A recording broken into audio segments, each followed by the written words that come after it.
why can't we say the Father of the Spirit or the Son of the Spirit? We can say that the Father is the Father of the Son is the Son of the Father, and you imagine that you can kind of switch these around, the Son of the Father of the Son, but you can't really say the Father of the Spirit or the Son of the Spirit, because once you do that, to say the Father of the Spirit, you mean something like the Spirit is the Son of the Father. And if you say the Son of the Spirit, you mean something like the Spirit is the Father.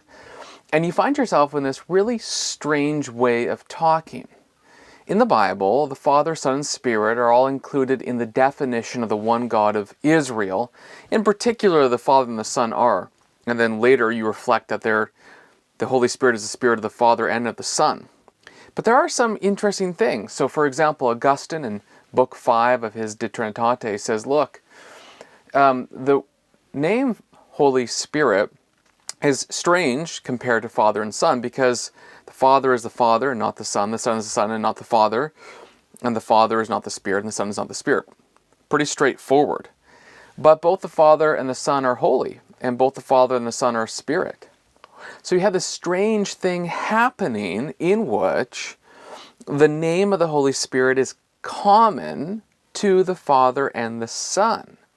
And so it's both a relative term, namely the Spirit relates to the Father and the Son as Spirit, but also a common term that can be shared by all three.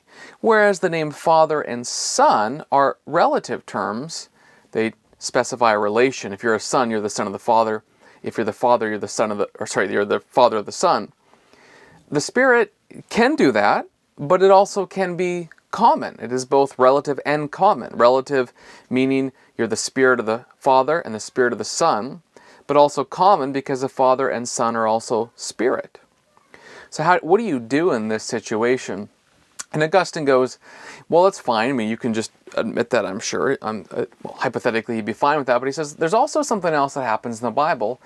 The Spirit is given. So the Spirit is the gift of God. At Pentecost, the Spirit is given to the church, for example. There are spiritual gifts that are given by the Spirit, all this kind of stuff. And there's something unique about the Spirit, that He is like the gift. The love of God has been shed abroad in your heart by the Holy Spirit. There's even love being, given through the Spirit or whatever.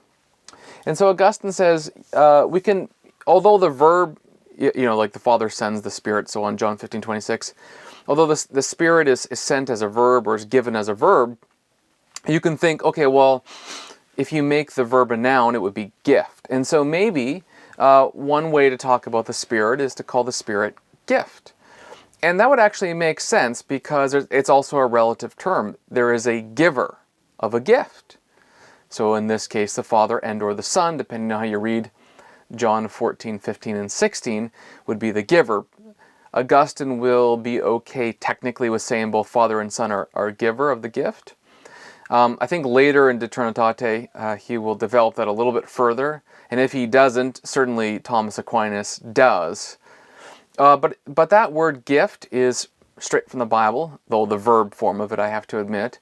And it also is a relative term that helps, is helpful to distinguish the names and the personal properties, the personal property of the Spirit from the Father and the Son. So that might be a question you hadn't thought about before, but it is a strange occurrence that the Father and the Son, by definition, their names are not common, because if you're the Father, you're not the Son. If you're the Son, you're not the Father, and you're also not the Holy Spirit. But the Holy Spirit, by His name, is both relative and common to the three. So the solution for Augustine, at least, is to think of the Holy Spirit as the gift, and when you do that, there is a giver, and it creates a relative term. It's imperfect, because you could also say that the Son is a gift to the world or something like that. So you will need to think about it more carefully. I believe Augustine will later talk about the Holy Spirit as also being maybe the common bond of love. And there's also development in thinking through, well, if the Father is the giver, the Spirit Himself is like the gift.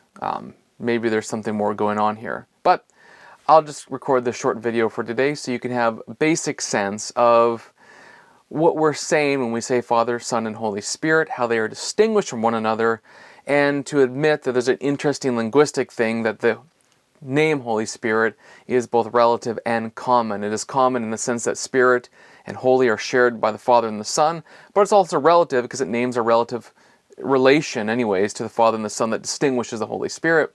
And to solve this problem, you could just call the Holy Spirit gift, Father, Son, gift, in order to give you kind of mental clarity, because the verb gift, at least, or sent and all those kinds of synonyms are used in the Bible of the Holy Spirit.